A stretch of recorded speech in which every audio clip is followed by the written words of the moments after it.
What is a good way to steam tamales without a tamale steamer? I am looking for ways to cook large quantities of tamales, but I don't have a tamale steamer. Anyone do this before with other standard kitchen gear? I would rather not cook them in batches as the recipes call for 2 to 3 hours worth of steaming. Alton Brown recommends steaming them right in a normal tall pot with a steamer insert. See link 1. Your typical expanding, contracting one many people have on hand, directly in their husks. Basically, you put a couple inches of water in, and then a steamer insert, and the tamales, in the husks, go on top of the steamer. You can find his recipe method here, see link 2. You can also watch the episode, see link 3. On YouTube, go to about 4:45 in to see the tamales in the pot.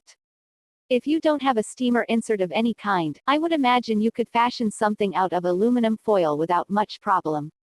The most important thing is that you keep the tamales out of the water. In a pinch, an upside-down colander would work if you have a pot that's large enough to hold it. Another, very low-tech, option is this hack, see link 4, that basically uses a disposable aluminum pan to create the steamer, upside-down colander part of the rig.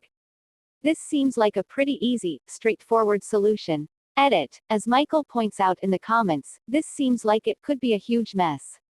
I would recommend getting a disposable pie pan that's just smaller than your pot, poking holes in that, and putting it upside down in the pot like a steamer insert, seems a lot safer and more efficient than a large rectangle on top of the pot. I used a roasting pan with a rack. I filled pan with water, put tamales on rack and covered with foil.